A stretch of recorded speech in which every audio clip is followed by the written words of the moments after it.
ज्ञान घोषणा करीत नाही काय? सुज्ञपण आपल्या वाणीची गर्जना करीत नाही का? मार्गावरील उंच वट्यांच्या शिखरांवर चव्हाट्यांवर जे उभे असते ते वेशीनची नगराच्या तोंडी प्रवेशद्वारी मोठ्याने ओरडून म्हणते, मानव हो, मी तुम्हाला हाका मारित आहे. मनुष्य जातीसाठी माझी वाणी आहे. हो भोळ्यांनो, तुम्ही चातुर्याची ओळख करून घ्या. मूर्खांनो, सुबुद्ध हृदयाची व्हा. आम्ही बघतो की आमचा विषय आहे तो म्हणजे ज्ञान सर्वांसाठी उपलब्ध आहे. जेव्हा आम्ही नीतिसूत्र याचा 8वा अध्याय 1 ते 5 वचन जेव्हा आम्ही वाचतो, ह्याच्यामध्ये असं म्हटलंय की ज्ञान या ठिकाणी जी बुद्धी आहे किंवा जे ज्ञान आहे ते असं म्हटलेलं की आमच्या सोबत बोलताना आम्ही देवाच्या वचनातून बघत आहे. पण या ठिकाणी पहिल्या वचनामध्ये असं म्हटलंय की ज्ञान घोषणा करीत नाही काय? सुज्ञपण आपल्या वाणीची गर्जना करीत नाही काय? म्हणून नीतिसूत्राचा जेव्हा आम्ही अभ्यास करतो किंवा या 8व्या अध्यायाचं असं म्हटलंय की बुद्धी ज्ञान तुमच्याशी माझ्या संधी बोलताना आपण बघत आहे. आणि असं म्हटलेलं की हा जो भाग हे अत्यंत गूढ आणि आध्यात्मिक रीतीने भरलेला आहे. याच्यामध्ये गूढ आणि आध्यात्मिक संदेश परमेश्वराने या वचनांमध्ये तुमच्यासाठी माझ्यासाठी लपवून ठेवलेला आहे. आणि जेव्हा असं म्हटलेलं की जसं तुम्ही आणि मी एक जिवंत व्यक्ती आमच्या पत्नीसंती असो, आमच्या लेकरांसंती असो, आमच्या बहीण भावंडांसंती जसं गोष्टी करतो तसं देवाचं वचन तुमच्याशी माझ्याशी जिवंत व्यक्तीप्रमाणे काय करतं? गोष्टी करत असतं. आणि असं म्हटलेलं की तुम्हाला मला हाका मारत असतात. म्हणून जेव्हा आम्ही देवाच्या वचनामध्ये बघतो, पहिलं वचन आम्ही वाचतो की ज्ञान घोषणा करीत नाही काय? सुज्ञपण आपल्या वाणीची गर्जना करीत नाही काय? असं म्हटलेले की ज्ञानासाठी इंग्लिश शब्द आहे विस्तार. जरी आम्ही बघतो की इब्रानीमध्ये असं म्हटलं की खाकमा, बुद्धीला खाकमा म्हटलेला आहे. आणि असं म्हटलेलं की ही जी बुद्धी आहे असं म्हटलं की ज्ञान किंवा देवाचं शहाणपण, बुद्धीचा जो वापर करण्यात आला आहे किंवा ज्ञान किंवा बुद्धी जिला आम्ही इब्रानीमध्ये असं म्हटलंय की खाकमा, त्याविषयी असं म्हटलंय की देवाचं शहाणपण, देवाचं शहाणपण असं म्हटलेलं आहे की जोराने हाक मारत आहे. शहाणपण काय करते? तुमच्याशी माझ्याशी असं म्हटलं की तुम्हाला मला हाक मारत आहे. आणि असं म्हटलं की हाक मारण्यासाठी इब्रानी शब्द आला आहे तेरुना, म्हणजे हाक मारणं. आणि असं म्हटलेलं की या बुद्धीला समज किंवा अंतर्दृष्टी म्हणते. ही अंतर्दृष्टी ज्याला चष्मा लागलाय त्यांनी चष्मा काढून जर बायबल वाचलं तर कसं वाटतं? दिसल का? कधी कधी दिसत नाही. मोठ्या अक्षरात माझ्याकडे जे मोठं बायबल आहे, बिगर चष्म्याचं मी आणि माझी मुलगी वाचलं मोठं बायबल आहे, बरंच मोठं आहे, त्याच्यात मोठे अक्षर आहे. मी बिगर चष्म्याचे वाचू शकतो की नाही, पण हे जे लहान अक्षराचे चष्मा घातल्याशिवाय काही अक्षर समजत नाही. तसं देवाची बुद्धी, देवाचं शहाणपण, देवाचं ज्ञान असं म्हटलेलं की तसं आहे जे तुम्हाला मला समज देते किंवा असं म्हटलेलं की पुढे बघण्यासाठी दृष्टी प्रदान करते. आम्ही बघतो की रात्री जर आमच्याकडे वाहन आहे त्याला लाईटच नाही, आम्ही लांबचं बघू शकत नाही. रात्रीसाठी आम्हाला पुढे रस्ता दिसण्यासाठी लाईटची गरज आहे. तसं या संसारामध्ये देवाचं वचन, देवाचं ज्ञान, देवाची बुद्धी तुमच्या आणि माझ्या जीवनासाठी महत्वाची. या जगात चालण्यासाठी, या जगात असं म्हटलेलं की देवाची इच्छा पूर्ण करण्यासाठी, देवाचं गौरव करण्यासाठी देवाची बुद्धी, देवाचं ज्ञान, देवाचं शहाणपण जर तुमच्यामध्ये, माझ्यामध्ये, आमच्या परिवारामध्ये नाही तर असं म्हटलेलं की आमच्यासाठी सर्व गोष्टी कसे आहे? व्यर्थ आहे की जगामध्ये. म्हणून आम्ही बघतो की शल्मोनाचं दुसरा इतिहास वाचत होता, त्याच्यामध्ये 6व्या अध्यायापासून पुढे असं म्हटलेलं की शल्मोनाने देवाचं भवन बांधलं. असं म्हटलं की सर्व बांधलं आणि तो परमेश्वराकडे जाऊन प्रार्थना करतो की माझ्या वडिलांना जे आम्ही वचन दिलं, असं म्हटलं की शलोमोनाच्या वडिलांची इच्छा होती की मी ते इतकं चांगल्या सुंदर ठिकाणी राहतो, माझा परमेश्वराचा कोश कुठे राहतो? तंबूमध्ये. आणि त्याने विचार केला की मी माझ्या परमेश्वरासाठी भवन बांधलं. असं म्हटलेलं की देवाने त्याचे विचार, म्हणून दाविदाविषयी असं म्हटलं की देवाच्या मनाप्रमाणे चालणारा व्यक्ती. का? कारण देवाविषयी त्याला जी कळकळ होती ती परमेश्वर जाणत होता. असं म्हटलं की प्रजा असो किंवा परमेश्वराची सेवा असो, म्हणून असं म्हटलं की शलोमोन प्रार्थना करतो की असं म्हटलेलं की या स्थानाकडे जेव्हा तुझे लोक चुकल, तुझे नियम, तुझे विधी, तुझ्या आज्ञा विसरत आणि ह्या भवनापासून जेव्हा तुम्ही त्याला काय करत दूर देशामध्ये घेऊन जाईल आणि जेव्हा ह्या स्थानाकडे तोंड करत तू प्रार्थना आहे स्वर्गात, ठीक आहे, स्वर्गात तो आम्ही इथे तोंड करून प्रार्थना करतो का? कोण काय सांगतो? तुझी पवित्र प्रजा परमेश्वराने 1900 वर्ष इस्रायल लोकांना त्या देशातून काढून टाकलं आणि इस्रायल प्रजा नसल्यामुळे 1900 वर्ष इस्रायलमध्ये पाऊस पडला. 1900 वर्ष आमच्याकडे 2 वर्ष पडू द्या, पाऊस नाही पडला तर काय होईल? जमीन कशी होतात? जर आज इस्रायलला बघितलं तर सर्वात हिरवगार 40 अरबी राष्ट्रांमध्ये सर्वात हिरवगार कोणचं राष्ट्र आहे? इस्रायल. बघा, जेव्हा इस्रायल लोक इस्रायलच्या भूमीत आले 1900 वर्षाने, जेव्हा त्या भूमीवर इस्रायल लोकांचं पाऊल लागलं त्या वर्षापासून पाऊस पडाला. आशीर्वाद आहे बघा त्या लोकांसाठी. जो आशीर्वाद आहे तोच आशीर्वाद तुमच्या व्यक्तिगत जीवनात, तुमच्या पारिवारिक जीवनात, तुमच्या लेकरांसाठी, तुमच्या शेतीबाडीसाठी, तुमच्या गुरुढोरांसाठी, तुमच्या पशुपक्ष्यांसाठी आणि तुमच्या लेकरांसाठी तोच आशीर्वाद आहे. या ठिकाणी असं म्हटलेले की ज्ञान घोषणा करीत नाही काय, सुज्ञ पण आपल्या वाणीची गर्जना करीत नाही काय. देवाचं भवन फक्त भक्ती करण्याचं, प्रार्थना करण्याचं, देवाचं वचन ऐकण्याचं नाही, शिकण्यासाठी की ज्ञान. असं म्हटलं की परमेश्वर सांगतो की तुम्ही ते ज्ञान प्राप्त करून घ्या. म्हणून आम्ही बघतो की पहिल्या वचनात असं म्हटलं की ज्ञान गुप्त नाही, की पुढे लपून ठेवलेलं नाही. देवाने त्याचं ज्ञान लपून ठेवलेलं नाही. असं म्हटलं की ते ज्ञान उघडपणे बोलते किंवा घोषणा करते. हे देवाचं ज्ञान काय आहे? हे जे तुमच्याशी माझ्या संती उघड दृष्टीने बोलतं, हे ज्ञान कोणी लपून ठेवलं नाही. असं म्हटलंय की हे उघड आहे आणि हे तुम्हाला मला परमेश्वराने दिले आहे. म्हणून असं म्हटलं की देवाचं सत्य उपलब्ध आहे.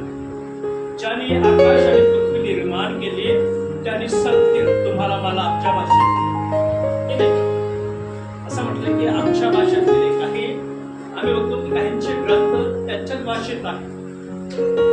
असं म्हटलं की त्याचं ट्रान्सलेशन ते केलं जाईल, त्याच भाषेमध्ये ठेवले.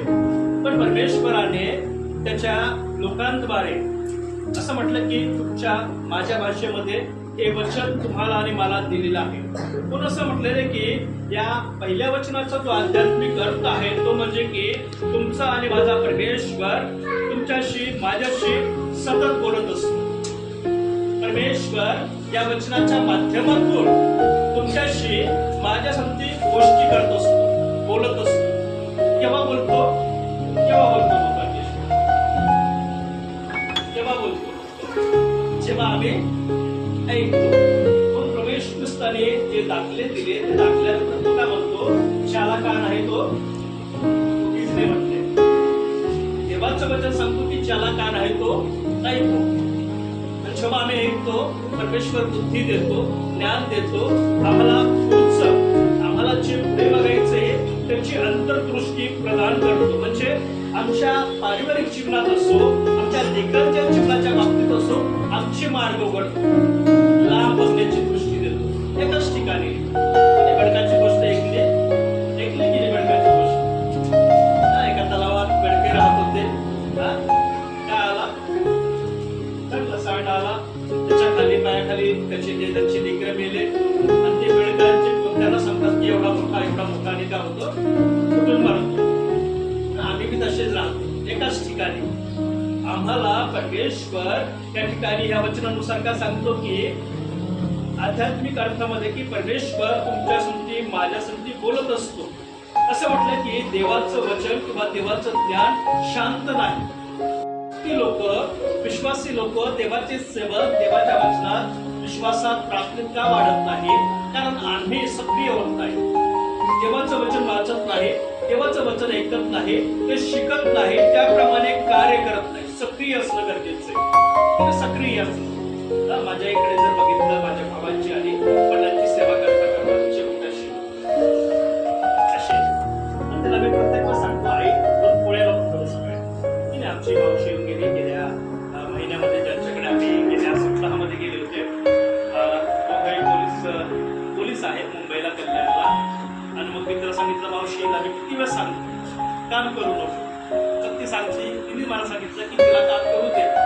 जर तिने काम केलं नाही तर तिचे जे अवयव आहे ते असे होऊन जाईल, काम नाही करणार. मग मी तिला बोलत नाही. ती सकाळीच 5ला उठते, पोळ्या बनवत सर्व करते.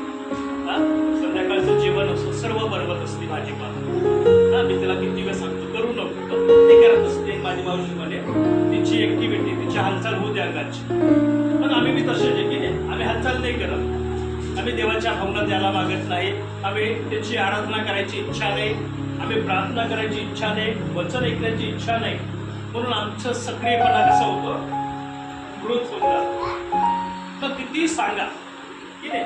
म्हणून आम्ही बघतो की चिमाने, कुंभाराने, किती सोनाराने तुटले वारे इथून पुढे निघाले, इथे निघतात. की नाही, ज्या परिवाराला परमेश्वर आशीर्वादित करत नाही त्याचं ऐकणं इथून आहे आणि निघणं त्याचं इथे. देवाचं वचन दोन्ही कानातून बसून कुठे झाला पाहिजे, हृदयामध्ये. तेव्हा सक्रिय होतं. असं म्हटलं की परमेश्वराचं वचन सक्रिय आहे. जर तुम्ही मोटरसायकल घेतली ना, तिला तसंच पडून दिलं 1 महिना, तर काय होईल? काय करून बघायचं, काय होईल? इंजन त्याचं मशिनरी काम करणार की नाही. आम्ही जर भोजन घेतलं नाही, आमच्या शरीरातील अवयव काय करणार नाही, कामच करणार नाही. म्हणून असं म्हटलंय की डॉक्टर आम्हाला सांगतो, आईला 6 महिने दूध पाज आणि त्याच्यानंतर 6व्या महिन्यापासून काय का वरचं खाऊ खा. नुसते लोक तसे जोडून गेले, सक्रिय नाही, फक्त चमत्कार. चमत्काराकडे आम्ही का जातो, कारण आम्हाला फक्त तेच सवय होऊन गेली. दूध घ्यायची, भाकर खात नाही, जड अन्न. असं म्हटलं की जड अन्न देवाचं वचन आहे. आम्ही ऐकत नाही, आम्ही समजत नाही, आम्ही शिकत नाही, त्याप्रमाणे कार्य करत नाही. तर हे असं म्हटलं की जगाचं जे कार्य आम्हाला बधीर बनवून टाकतं. त्याला किती सांगा, त्याचं हृदय काय होतं, कठोर होतं. हृदय जे आहे ना, कठोर केव्हा होतं, आम्ही वचन ऐकत नाही, आम्ही प्रार्थना करत नाही, आम्ही देवाच्या भवनात येत नाही, आम्ही देवाची आज्ञा विधी नियम शिकत नाही, त्याप्रमाणे चालत नाही. तर आमचं हृदय कसं होतं, कठीण होत जातं. किती त्याला व्यक्तीला सांगा, तो नाही ऐकत. त्याचं कार्य आहे, तो सक्रिय निर्जीव होऊन जातो आध्यात्मिक गोष्टीमध्ये. आणि सैतान 3 गोष्ट आमच्या जीवनामध्ये करतो. पेरणारचा दाखला तोच दिला. काही काटेमध्ये पडले, काही वाटेवर पडले, काही झुडपामध्ये पडले. असे लोक आहेत. म्हणून या ठिकाणी जेव्हा आम्ही बघतो की नीतिसूत्रामध्ये परमेश्वराचं वचन तुमच्यासाठी माझ्यासाठी हे सांगितले की आम्ही परमेश्वरासाठी सतत बोललं पाहिजे. समय भेटतो की मी गाडीवर जातो तर मी प्रार्थना करत जातो, देवासाठी बोलत जातो. म्हणून म्हटलं की कधी कधी मी झोपून बी जातो तरी गाडी चालते आहोत. हा माझा व्यक्तिगत अनुभव. गेल्या वेळेस मी इथून गेल्यानंतर इतक्या ठिकाणी फिरला, कोणी बोलवलं. ज्या दिवशी मला दुसऱ्या दिवशी पिंपळनेरला जायचं आहे, त्या दिवशी मी एका फॅमिलीकडे 2:30-3 वाजेला गेला. की नाही, त्यांनी म्हटलं की बाळासाहेब तुम्ही आले हे आमच्याकडे प्रार्थनेला या. त्यांची जेवणाची सोय केली. माझ्या पोरीला मी ड्युटीवर सोडून मी आणि माझी पत्नी संधी गेली. आम्ही तिथे गेले. बाळासाहेब शुक्रवारी जाऊ नका, शुक्रवारी मला इथे आमच्या लग्नाचं कार्यासाठी मला या लागलं, साखरपुड्याचं होतं, त्यासाठी मी त्यांना म्हटलं मी शुक्रवारी येतच नाही. त्यांची इच्छा होती की शुक्रवारी तुम्ही थांबा. त्यांनी सुद्धा त्यांच्याकडे प्रार्थनेला बोलवलं. म्हणून आम्ही बघतो की जेव्हा आम्ही देवासंती बोलत असतो, आमचे अवयव सक्रिय राहतात, निर्जीव होत नाही. आमचे डोळे, आमचे कान, आमचं जीवन, शरीरातील अवयव परमेश्वरासाठी जेव्हा आम्ही बोलतो ते सक्रिय होतो. म्हणून आम्ही बघतो की पहिलं वचन आम्हाला सांगतं की तुमच्यासाठी माझ्यासाठी देवाने त्याचं वचन, त्याची सत्यता लपवून ठेवली नाही, उघड केलेली आहे. असं म्हटलं की परमेश्वर या वचनाच्या माध्यमातून तुमच्याशी माझ्यासाठी बोलत असतो. मग आम्हाला हा प्रश्न आहे की परमेश्वर तुमच्या आणि माझ्यासाठी सांगतो की आम्ही ऐकतो का फक्त ऐकण्यासाठी येतो, की मंडळीमध्ये आम्ही पालकांना दाखवण्यासाठी येतो की आज आम्ही चर्चमध्ये आलो. चर्चमध्ये येणं महत्वाचं नाही. तुम्ही या ठिकाणी कोणासाठी येता? जो तुम्हाला आशीर्वाद देतो, जो तुम्हाला आरोग्य देतो, जो तुमचे मार्ग मोकळे करतो, त्याच्यासाठी तुम्ही येत आहे का? ऑनलाईन चर्चच्या अधिकारांसाठी नाही, पालकांसाठी नाही, कोणासाठी नाही, देवासाठी, परमेश्वरासाठी. परमेश्वर तुम्हाला या ठिकाणी यासाठी आणतो की तुमचे मार्ग कसे व्हावे, मोकळे व्हावे, तुमच्या परिवारामध्ये आशीर्वाद असावा, तुमच्या परिवारामध्ये शांती असावे, तुमच्या लेकरांचे मार्ग मोकळे व्हावे म्हणून इकडे यायचे. असं नाही जरी ते येत नाही, तुमच्या लेकरांचं लग्न झालं तर त्यांचे संसार बी सुखाचा हो, हे देवाचं वचन सांगतो. म्हणून या ठिकाणी आम्ही बघतो की दुसरं वचन काय म्हणतो की या ठिकाणी मार्गावरील उंच वटांच्या शिखरांवर चव्हाट्यांवरती उभे असते. देवाचं वचनाविषयी, देवाच्या ज्ञानाविषयी, देवाच्या बुद्धीविषयी म्हटलं की कुठे उभं राहतं? रस्त्यामध्ये. दुसरी गोष्ट आम्ही बघतो ती म्हणजे की पर्वतावर. तिसरी गोष्ट म्हणजे चव्हाट्यांवर काय उभं असतं? ज्ञान. देवाचं वचन हे फुलपिटपी डोंगर आहे, हा फुलपिटपी मार्ग आहे, हा फुलपिटपी चव्हाटा आहे, ज्या ठिकाणी परमेश्वर तुम्हाला हाका मारत असतो. मी असो, माझा परिवार असो किंवा मंडळीतील प्रत्येक लहान थोर तुमच्या सोबत परमेश्वर बोलत असतो. उंच वट्यावर यरूशलेमचं जे मंदिर आहे मोरिया पर्वतावर, ज्या ठिकाणी अब्राहम आणि आपल्या मुलाचं इसाकाचं अर्पण केलं.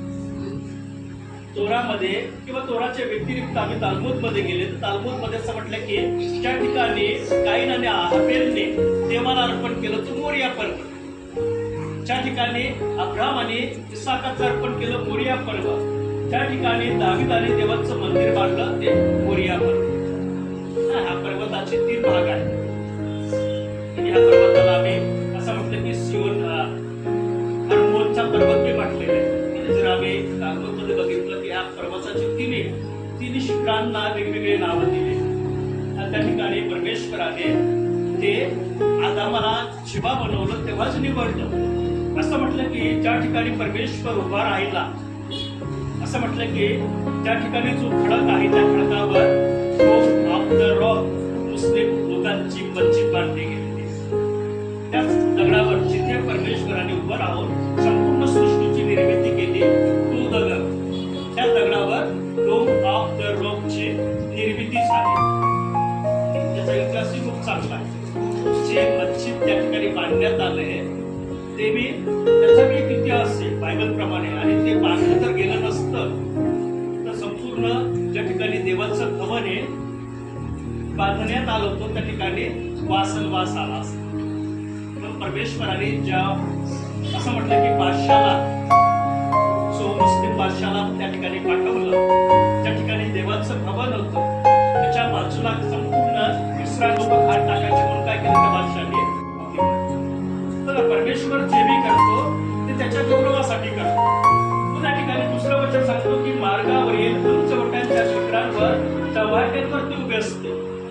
परमेश्वर तुमच्याशी माझ्या सांगते अशा ठिकाणी उभं राहून गोष्टी करत असतो. म्हणून आम्ही बघतो की बेरोस मेमोराईट असं म्हटलं की उंच ठिकाण, असं म्हटलं की देवाचे जे भवन बांधले गेले अनेक ठिकाणी ते उंच ठिकाणी खाली एक वाटतं त्यांचं पुढे काही चर्च उंच ठिकाणी. तर तुम्ही नागपूरला गेले ठिकाणे कॅथलिकचं असं म्हटलं शेतकरी डोंगरांच्या मध्ये ते बांधले गेलेले सर्वात उंच ठिकाणी कॅथलिकचं जे चर्च आहे त्या ठिकाणी सर्वात सुंदर वातावरण, झाड हे जंगल आहे, पशुपक्षी हे त्यांनी मोठे तलाव त्या ठिकाणी केलेले. असं म्हटलेलं की देवाचं वचन या ठिकाणी म्हटलं की बेरोस मेमोरियल म्हणजे उंच ठिकाण, आलदारे म्हणजे मार्ग. आणि आम्ही बघतो की त्या ठिकाणी परमेश्वराने असं म्हटलं की जे ज्ञान आहे ते वर उभा, जे ज्ञानी लोक आहेत ते आहेत खालच्या पदावर, एका वरच्या पदावर. ज्ञान हासिल केलं ते वरच्या पदावर. मग तुमच्यासाठी माझ्यासाठी जर देवाने त्याचं वचन दिलं तर आम्ही कुठे असावं? खाली असावं का वरती असावं? देवाने जर त्याचं वचन तुमच्यासाठी माझ्यासाठी दिलं आहे, कशाला दिलं आहे? कुठे असावं आम्ही? वरती. असं म्हटलेलं आहे की देवाने जे वचन दिलेले आहे तुम्हाला मला, असं म्हटलेलं आहे की उंच ठिकाण त्याचा मार्ग किंवा चव्हाट्यावर आम्ही जेव्हा येतो, असं म्हटलंय की देवाने आम्ही ह्या पदावर असावं वरती.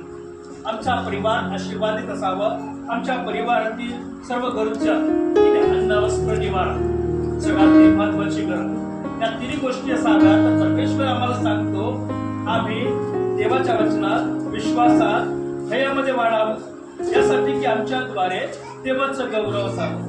आणि आम्ही बघतो की ज्ञान सर्वात वरती आहे आणि असं म्हटलं की ते ज्ञान तुम्हाला सत्य, पवित्रता आणि मार्गदर्शन करतं. हे वचन कधी कधी आम्ही बघतो की पूर्वीच्या पालकांनी हे शिकवलं नाही. जे ज्ञान बायबल कॉलेजमधून ते शिकले तेवढं सीमित असल्यामुळे मंडळ्या वाढल्या आहेत. इस्रायल लोक आशीर्वाद होण्याचं कारण हे वचन विधी आहे, नियम जे देवाने त्यांना दिले, असं म्हटलं की ते आजही पाळतात. पण 2000 पासून अनेक लाखो यहुदी येशू ख्रिस्ताला तारणारा प्रभू म्हणून स्वीकारतात. म्हणून बायबल मध्ये खून दिली की नाही, जेव्हा अंजीराचे झाडाला पान लागलं, अंजीराचं झाड जेव्हा पान लागलं तेव्हा समजून घ्यायचं की प्रभू येशू ख्रिस्ताचं आगमन जवळ आहे. अंजीर आणि जैतुनाचं झाडाची सुपारी इस्रायल लोकांना दिली आणि इस्रायल जर फलद्रूप होत आहे तर समजून घ्यायचं की येशू ख्रिस्ताचं आगमन कसं आहे, जवळ आहे. म्हणून बायबलचं घड्याळ काय आहे, इस्रायल लोक. इस्रायलमध्ये जे बी घडलं ते सर्व जगाला भोगायला लागेल. जर इस्रायल मध्ये जे बी घडलं ना तर सर्व जगातील लोकांना घडायला लागेल. आम्हाला काय वाटतं, युद्ध तिकडे चालू आहे, युद्ध तिकडे चालू आहे, पण देवाचं घड्याळ जे 2000 वर्षापासून बंद होतं, जे 1948 पासून चालू झालंय, तिथे जे बी घडलं ते सर्व जगातील लोकांना भोगायला लागेल. आम्हाला काय वाटतं, आम्हाला फक्त भोगायला लागेल नाही. त्यांना आपल्याला वाटतं अरे तिथे युद्ध चालू आहे इस्रायलचे, इराणचं, पण त्याचं कारण सर्व जगाला भोगायला लागेल. तुम्हालाच नाही, मलाच नाही, जगातील प्रत्येक मानव प्राण्याला. जे युद्ध जितकं कडक होईल तितकंच पेट्रोल, गॅस, लाईट हे आपोआप बंद होत जाईल. आपल्याला काय वाटतं ते चालू काय? म्हणून तुम्हाला सांगितलं की देवाने जे वचन दिले ते वचन आशीर्वादित आहे. त्या वचनात आहे, विश्वासात आहे, प्रार्थनेत आहे. त्या ठिकाणी येतात तर तुमचे मार्ग परमेश्वर मोकळे करत. इथे काय बी घडून त्या जगाच्या कानाकोपऱ्यात. म्हणून आम्ही बघतो की मत्तई 28:20 मध्ये प्रभू येशू ख्रिस्ताने शिष्यांना काय म्हटलं की पहा, युगाच्या समाप्तीपर्यंत मी सदा सर्वदा तुमच्या सोबत आहे. आमचे आप्तजन नसो, आमचे मित्रमंडळी नसो, आमचे प्रियजन नसो, पण तुमचं, माझं, आमच्या कुटुंबाचं संरक्षण कोण करणार आहे? परमेश्वर. या स्थितीमध्ये असं म्हटलं की जी स्थिती चालू आहे या स्थितीमध्ये तुमचं आणि माझा परमेश्वर तुमचं आणि माझं संरक्षण करतो. म्हणून आम्ही बघतो की जो आध्यात्मिक अर्थ आहे दुसऱ्या वचनाचा तो म्हणजे की असं म्हटलंय की जगामध्ये, त्या जगामध्ये चालण्यासाठी, त्या जगावर विजय मिळवण्यासाठी देवाचं वचन, देवाचं ज्ञान आम्हाला दिशा देत असतं. या जगात जर आम्हाला राहायचंय, आम्हाला आशीर्वादित व्हायचंय, आमच्या जीवनातील मार्ग मोकळे असावा असं आम्हाला वाटतं, तर हे वचन तुम्हाला मला दिशा देते. पूर्व, पश्चिम, दक्षिण, उत्तर आम्हाला माहित आहे का? लहान जन्म होतो विचार आले का? अरे पूर्व दिशा कुठे? सांगणार नाही. तिने आम्हाला शिकवण्यात येतं की पूर्व आहे, पश्चिम कोणची, दक्षिण कोणची, उत्तर कोणची.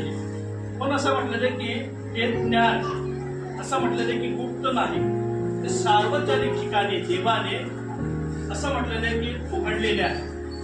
ज्या ज्या ठिकाणी देवाचं भवन आहे, ज्या ज्या ठिकाणी देवाचे लोक आहेत, त्या ठिकाणी तुम्ही आणि मी एकत्रित होतो, त्या ठिकाणी परमेश्वर तुमच्याशी, माझ्याशी त्याच्या पवित्र आणि सत्य वचनातून बोलत असतो. देवाची इच्छा आहे की तुमचे मार्ग, तुमचे परिवारामध्ये सर्व गोष्टी आशीर्वादाचे व्हावे. ठीक आहे, मी तुम्हाला म्हटलं की बायबलमध्ये विधवा स्त्री होती की नाही, सारपतची विधवा. साधारण असं म्हटलं की थोडस पीठ राहिलं, तेल राहिलं आणि परमेश्वर सांगतो एलियाला तिच्या घरी जा, तिकडे तुझ्या भोजनाची व्यवस्था कर. विधवा आहे, कोणीच नाही, ती आहे, तिचा मुलगा आहे. आणि जेव्हा एलिया तिला सांगतो की माझ्यासाठी भाकर घेऊन ये, पहिले सांगतो पाणी घेऊन ये. पाणी घेण्यासाठी जेव्हा तिने पाठ फिरवली, एलिया तिला सांगतो येताना भाकरीचा तुकडा घेऊन ये. तेव्हा ती सांगते काय आहे, थोडंसं पीठ आहे माझ्या, असं म्हणतात की मळके पिठाचं त्याच्यात थोडंसं पीठ आहे आणि थोडंसं तेल आहे, तेवढं खाऊन आमचं काय होणार आहे, मृत्यू होणार आहे. तर ते सांगते. तर एलिया सांगतो जा पहिले माझ्यासाठी घेऊन ये आणि नंतर तुझ्यासाठी, तुझ्या मुलासाठी. आणि आम्ही बघतो की जोपर्यंत दुष्काळ किती वर्ष होता, दुष्काळ 3.5 वर्ष. 3.5 वर्ष तिच्या मडक्यातील पीठ आणि असं म्हटलं की कुपीतील तेल संपलं नाही. बघा हा आशीर्वाद तिने ऐकलं, देवाच्या दासाने जे सांगितलं ते ऐकलं, मान्य केलं. असं म्हटलं की तिने ऐकलं असंच नाही, तुला माहित झालं की हा संदेश काय देवाने पाठवलंय. 3.5 वर्ष असं म्हटलं की त्या भाकरी त्याच एवढ्या पिठावर एलिया आणि ती विधवा आणि तिच्या मुलाने जीवन जगले. असं म्हटलं की तोच तिचा मुलगा, असं म्हटलं की बायबल मध्ये सर्वात मोठा संदेश बायबल असं म्हटलं की जे यहुदी इतिहास आहे त्याच्यामध्ये त्यांचे नाव लिहिली येतात. त्याच विधवाचा मुलगा मेला, त्याच विधवेच्या मुलाला जिवंत केलं आणि तोच विधवेचा मुलगा देवाचा सेवक सर्वात मोठा संदेश झाला. पवित्र बायबल तुम्हाला मला सांगतो की देवाचं वचन तुमच्या माझ्या व्यक्तिगत जीवनामध्ये, आमच्या पारिवारिक जीवनामध्ये, आमच्या लेकरांच्या जीवनामध्ये एक दिशा देण्याचं कार्य करतो. आम्ही कुठे असावं, आमचे लेकर कुठे असावं, आमचे लेकरांचं जीवन सुखी कसं असावं हे वचन सांगतं, इतर काही सांगत. हे वचन तुम्हाला ज्ञानात वाढवतं, हेच वचन तुमच्या जीवनामध्ये तुम्हाला रस्ता दाखवतं. वचनात असं लिहिलं की ते वेशीणचे नगराच्या तोंडी प्रवेशद्वारी मोठ्याने ओरडून म्हणते. त्या ठिकाणी देवाच्या वचनाविषयी म्हटलं की वेशीणचे गावाचे अनेक वेशी राहतात. जर तुम्ही बघितलं खाली जेव्हा मृत्यू होतो त्या गावातील व्यक्तीचं, त्याचं भाडं कुठे ठेवतात ते वेश. ठीक आहे, एक सीमा राहते गावाची, त्या गावाच्या सीमेवर ज्या ठिकाणी आमच्या बायबलमध्ये वेश, ठीक आहे, वेश म्हणजे सीमा, त्या वेशीवर ठेवतात. असं म्हटलं की देवाचं वचन कसं आहे, असं म्हटलेलं आहे की ते वेशी जवळ किंवा नगराच्या तोंडी, त्या ठिकाणी नगराची सुरुवात आहे, त्या ठिकाणी नगर, त्या ठिकाणी असं म्हटलं की प्रवेशद्वारे, त्या ठिकाणी प्रवेश करायचा दरवाजा आहे त्या ठिकाणी आहे. म्हणून आम्ही बघतो की जे गेट्स किंवा जे एरिम जे म्हटले ते गेट किंवा प्रवेशद्वारासाठी म्हटलेले आहे. आणि पिताकीर असं म्हटलं की शहराचे प्रवेशद्वार. असं म्हटलं की पूर्वीच्या काळी असं म्हटलं की जे गेट आहे, जी सीमा आहे, जी हद्द आहे ते गावाची, त्या ठिकाणी असं म्हटलेलं की प्राचीन लोक, वडील वर्ग बसायचे. गावातील वादविवाद असो की गावातील सीमा असो, की आम्ही बघतो की पूर्वीच्या काळात नदीचे ठिकाण होतं, नदी, त्या ठिकाणी मोठमोठे झाडं राहायचे, त्या ठिकाणी न्याय केला जायचा. म्हणून असं म्हटलेलं की या ठिकाणी देवाचं वचन काय आम्हाला सांगतो की प्राचीन काळामध्ये असं म्हटलं की गेट, दरवाजा, न्याय, निर्णय आणि समाजाचं केंद्र, त्या ठिकाणी न्याय केला जायचा, त्या ठिकाणी वादविवाद मिटवण्यात यायचा, त्या ठिकाणी असं म्हटलंय की ती सीमा. पण बायबलमध्ये नीतिसूत्राचा जो लेखक तो म्हणतो की वेशी नगराच्या तोंडी प्रवेशद्वाराने ओरडत असते, न्याय करत असते. म्हणून तुम्हाला आणि मला परमेश्वराचं वचन त्या ठिकाणी असं म्हटलेलं आहे की आध्यात्मिक अर्थ तिसऱ्या वचनाचा ज्ञान जीवनाची आमची समस्या, आमची व्याधी आम्हाला दूर करायची असते, तेव्हा देवाचं वचन तुम्हाला मला मार्गदर्शन दाखवतं. येशू ख्रिस्ताने काय म्हटलं योहान 14:6 मध्ये की मार्ग, सत्य आणि जीवन मीच. मार्ग बी तोच आहे, सत्य बी त्याच्यात आहे, जीवन बी त्याच्यात आहे. आणि हे देवाचं वचन तुम्हाला मला त्या मार्गामध्ये योग्य तो निर्णय करण्यासाठी असं म्हटलेलं आहे की मार्गदर्शन करतात. आमचे विचार, आमचे निर्णय असं म्हटलेलं की आम्हाला योग्य ठिकाणी घेण्यासाठी ते तुम्हाला आणि मला मार्गदर्शन करत असतात. म्हणून तुम्ही आणि मी या संसारात असताना देवाचं पहिलं वचन असं म्हटलेलं की परमेश्वर तुम्हाला मला या वचनाद्वारे असं म्हटलेलं की तो तुमच्याशी माझ्याशी बोलण्याचा प्रयत्न करत असतो. दुसरं वचन असं म्हटलेलं की परमेश्वराची इच्छा आहे की परमेश्वराचं ज्ञान हे गुप्त नाही. परमेश्वराचं ज्ञान असं म्हटलं की तुमच्यासाठी माझ्यासाठी देवाने सर्व स्थितीमध्ये देवाचं वचन घडलेलं आहे. आणि तिसऱ्या वचनानुसार आम्ही बघतो की परमेश्वर तुमच्याशी माझ्याशी योग्य न्याय करतो. तुम्हाला मला योग्य निर्णय घेण्यासाठी बुद्धी देतो. तुम्हाला मला आमच्या समाजामध्ये स्थिर करण्यासाठी मार्गदर्शन करतो. पण प्रियांनो, तुम्हाला मला जितकं देवाच्या जवळ येता येईल, जितकं देवासंती बोलता येईल, जितकं देवाचे निर्णय समजण्यासाठी त्याच्या मंदिरात येण्याची संधी भेटेल, तोपर्यंत तुम्हाला मला देवाच्या भवनात यायचं आहे, देवाचं वचन ऐकायचं आहे, देवाचं ज्ञान शिकायचं आहे. आणि या भूतलावर आमचे मार्ग जर आम्हाला मोकळे पाहिजे, आमच्या मार्गातील अडचण आम्हाला दूर करायची आहे, तर तुम्हाला इथे येऊन हे ज्ञान तुम्हाला शिकायचं आहे, हे ज्ञान तुम्हाला प्राप्त करायचं आहे, या ज्ञानाप्रमाणे तुम्हाला चालायचंय.